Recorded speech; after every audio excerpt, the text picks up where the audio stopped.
Hello, Facebook. This is Business Owner Dad's Edition for Time for Success. We got Bobby, and you're behind the scenes, so we're gonna get ready.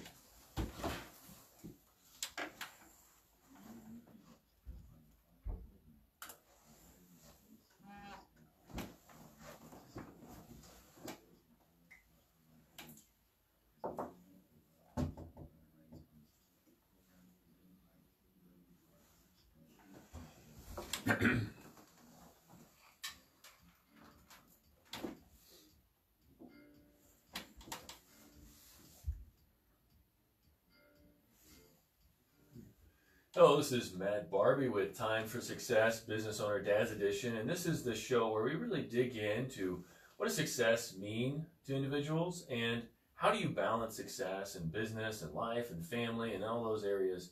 And I'm a speaker, strategist, and business coach, and I work with people to basically make all those things happen in their life.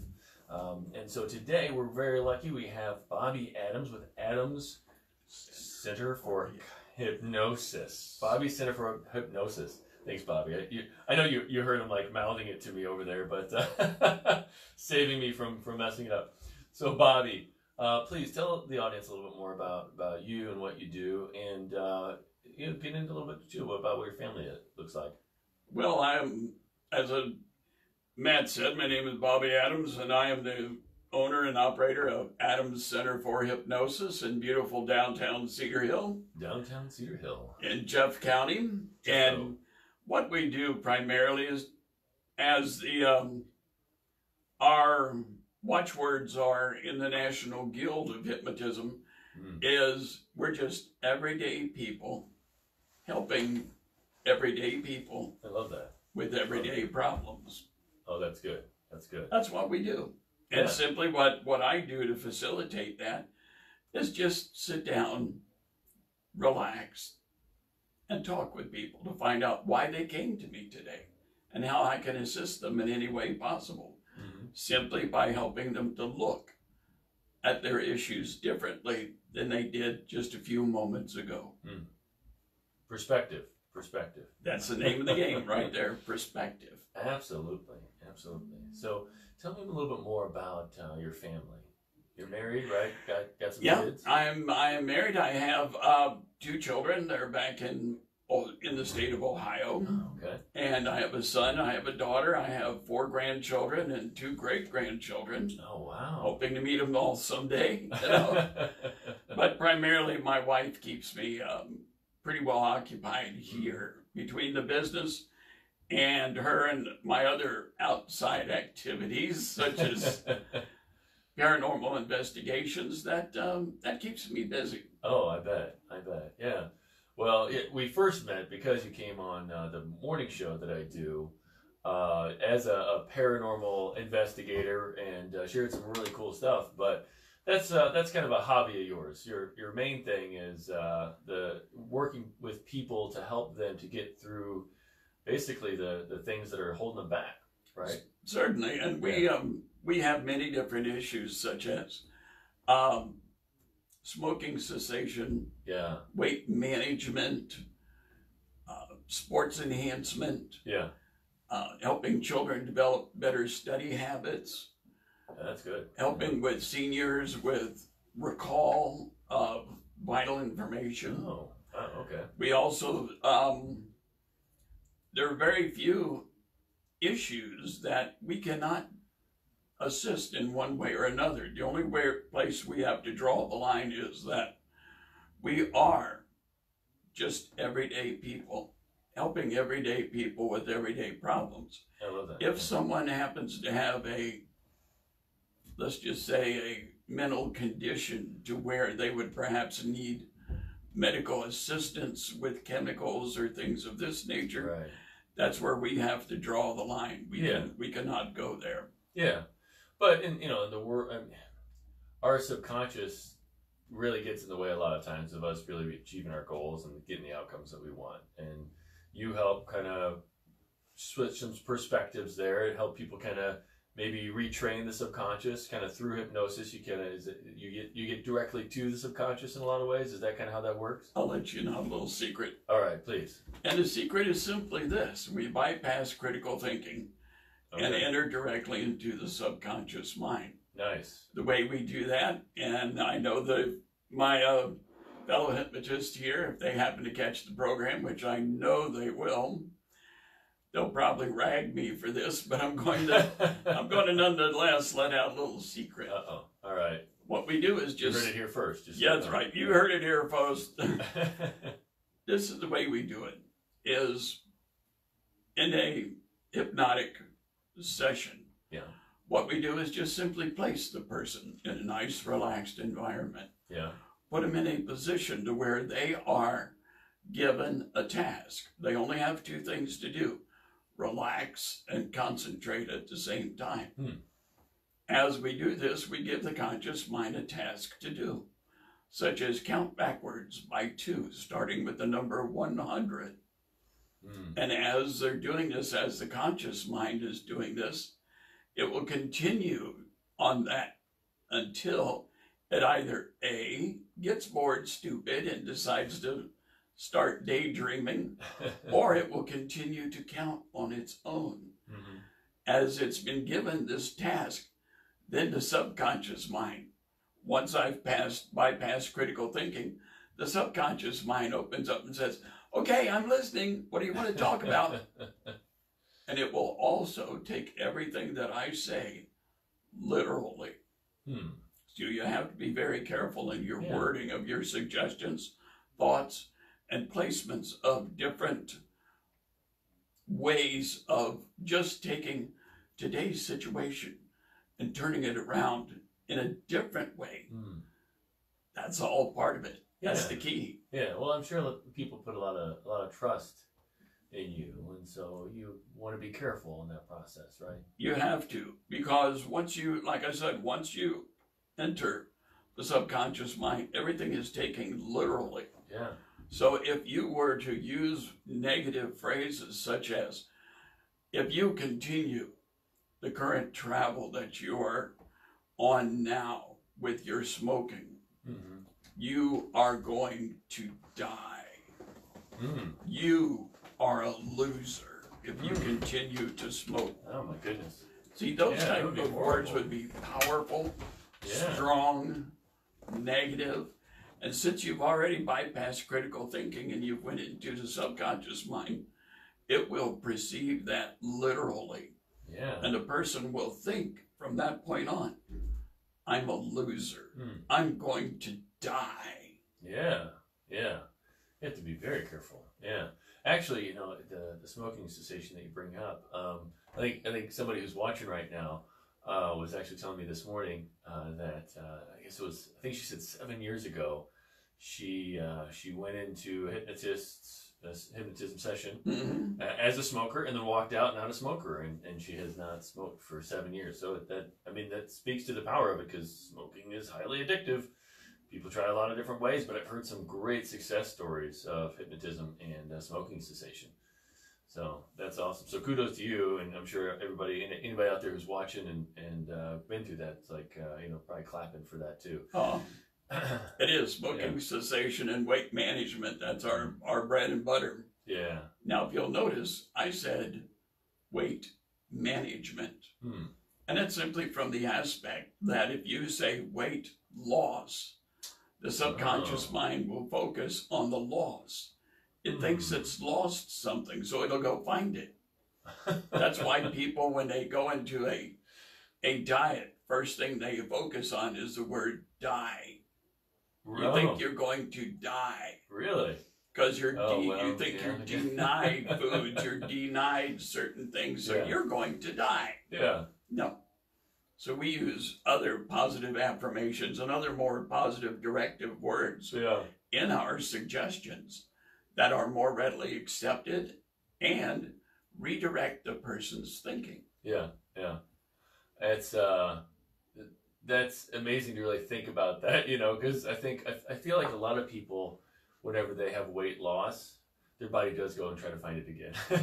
And once it's lost and it's found something, it says, well, I better get some more, so just in case I lose it again. Right. That's interesting. That's deep thinking about it, because I know that there's probably a lot of people who are listening and watching who they've been through that yo-yo of an experience of, oh, I lost a bunch of weight, and then they go back and fight it again, and then they overcompensate, but it does feel like your body's like trying to fight you to try to like get that back, if you're not really paying attention. So that's interesting. Weight management. Whereas if you use the word management, you think about, what does the word management mean? Yeah. It just simply means that I have the ability to make decisions.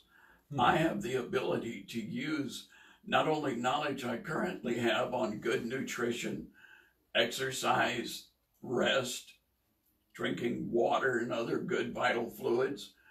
I have the abilities to be able to control some of these issues. Why? Because I am in charge. I can manage this. Yeah, that's amazing. That's amazing. Yeah.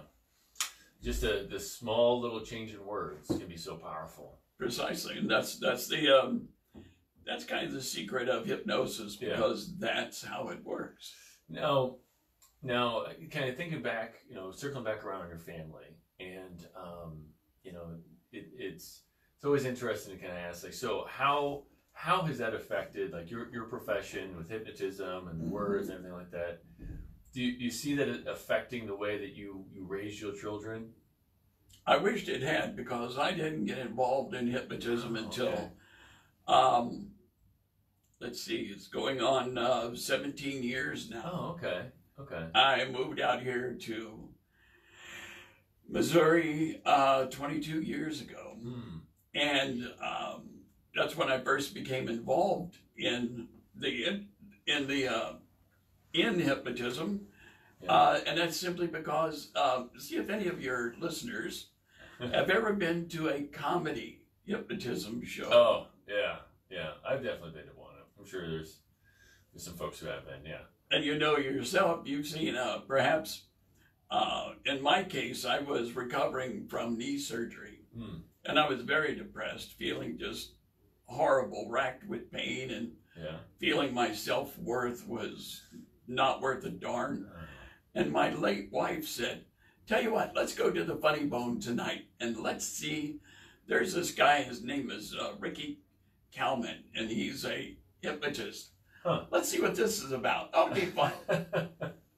And it was a wonderful program. He had people up on stage doing things, and he does it very tastefully. And after the program, I was still in my crutches and my braces, and I told him, I'm looking for something in the future. I'll be retiring from serving my country for 30 years, and I would like to think of something I could do that wouldn't be, let's just say, as physically demanding as what I've been doing. And I'd been watching your program, and I said, well, heck, I could do that. How do I get started? And he advised, he said, I would say start with getting your formal training through the National Guild of Hypnotists. And once you get your formal training out of the way, and do some advanced training in stage hypnotism, he said, look me up. I can help you. Awesome. And Rick and I have been good friends for many years since then. He grew up here in St. Louis as well. Oh, really? But myself, I tried stage hypnotism and failed horribly. So now I stick to just doing one-on-one sessions in my office. Oh, yeah. Well, I guess it takes a certain other skill set, in combination with the hypnosis. But I'm sure it takes a specific skill set to be able to do a one-on-one session effectively as well. I mean, to be able to take that seriously and be able to help people make those shifts. That it does, simply because in our training through the National Guild of Hypnotists, what we are told and what we are taught is that you have to know some of the basics of psychology and sociology to be able to understand some of the needs and some of the issues that people will be coming through your office. Yeah. The gentleman you see who's doing stage hypnotism, he gets to pick the people that he will work with in that show. Yeah. Me, I take whoever comes in my door. Right. And so you never know truly who you're going to be dealing with. And what are some of their core issues and values?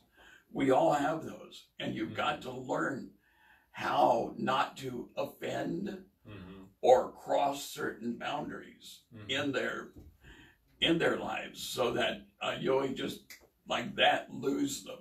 Right. You can't do that. Wow. And our training, that's part of the core training to be a hypnotist. Wow. Wow.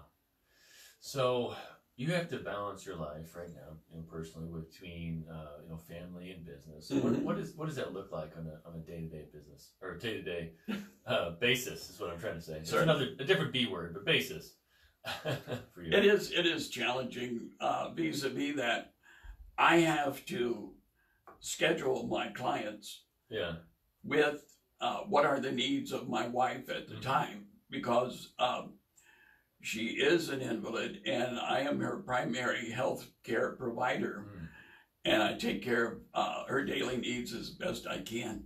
Yeah. And so with her dependence on me, it really gets into just scheduling to try to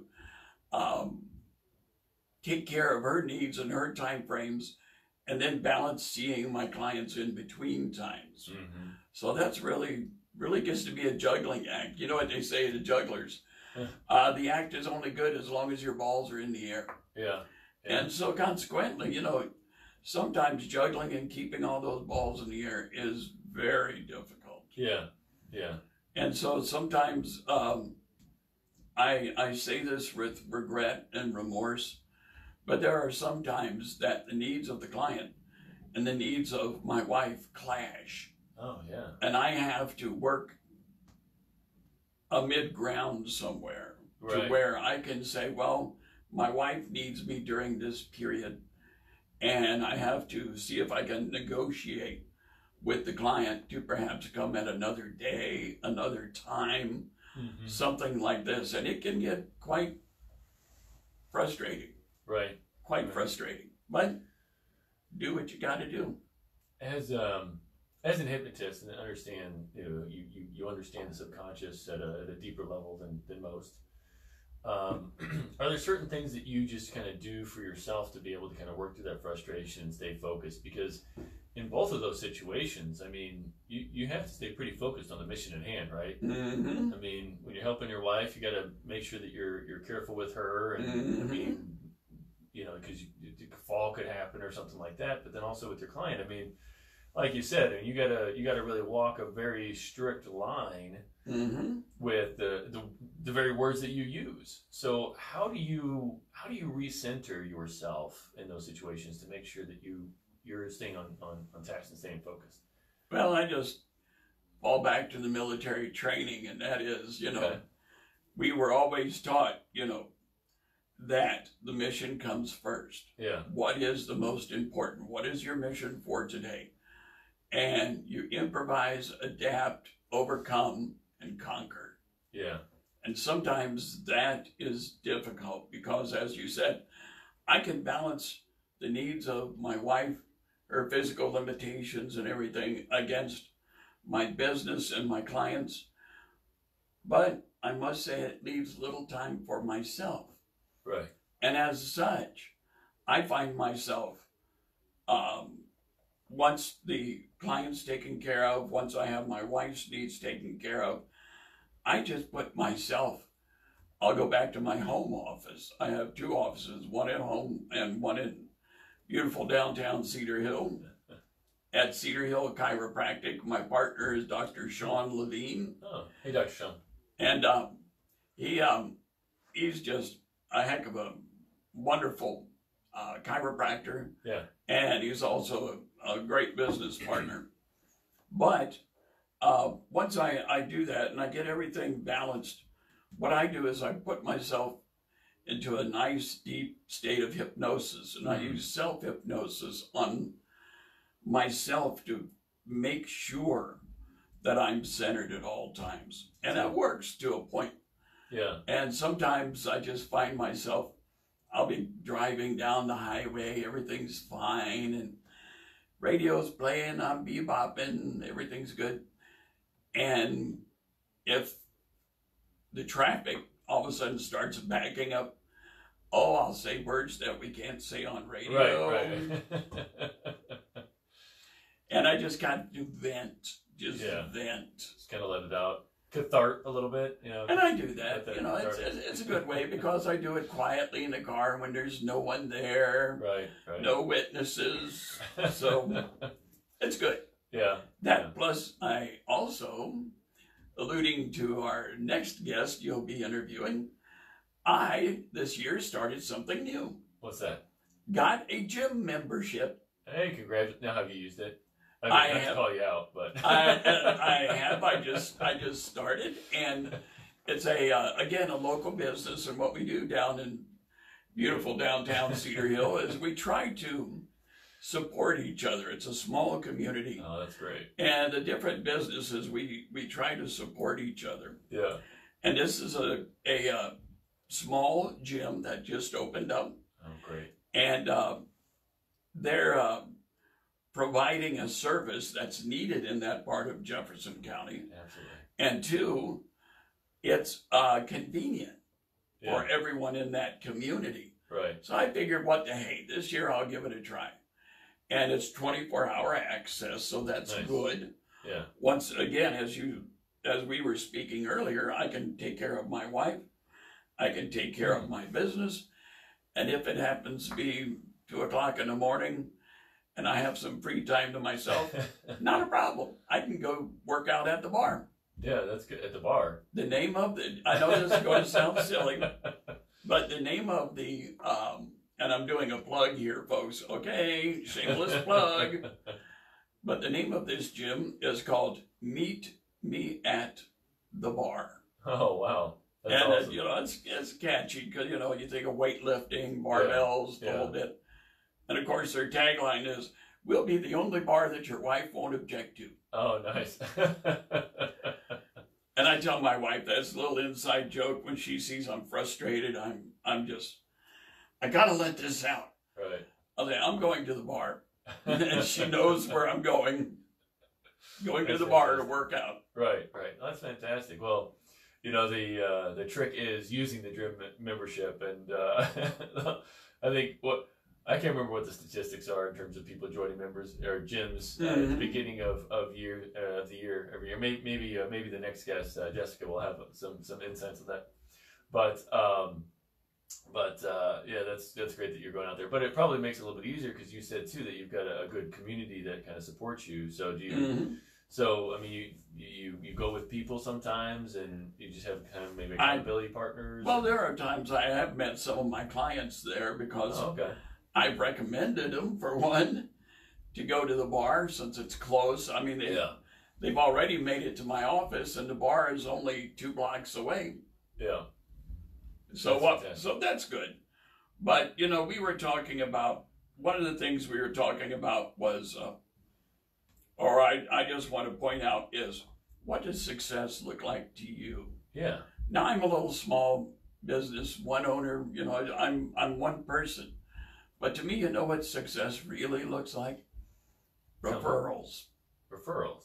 When I have clients that will call me and they will say, "Bob, it was great. You really helped me during a real tough period in my time.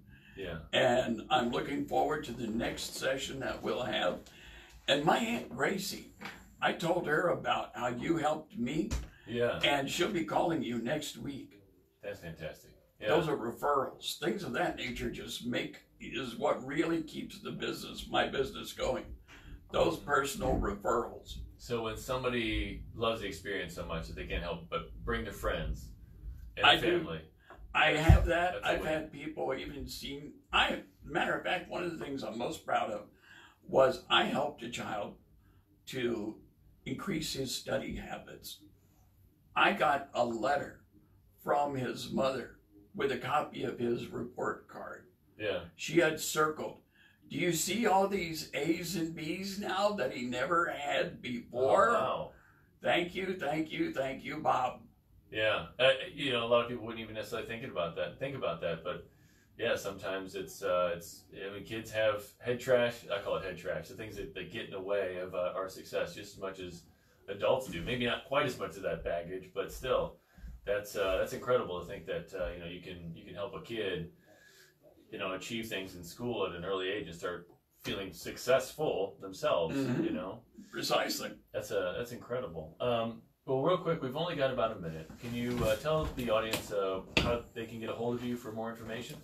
Best way to get a hold of me is you can go to my website, which is Adams Center for Hypnosis, all one word, or you can contact me through my personal email, which is hypnobobby, that's spelled HYPNOBOBBY @yahoo.com. Or, of course, you can I have we give out phone numbers. Yeah, go ahead. Give out your phone number, You brother. can reach me at 636-428-1182. Thank Adams you. Center for Hypnosis. Awesome. Thank you. This has been Matt Barbie with Business Owner Dads. I appreciate you being here. For more information about how I work with businesses, give me a call, 314-441-5423. Thanks. All right. Thank you. Oh, hey, Lauren. How's it going? Thanks, everybody.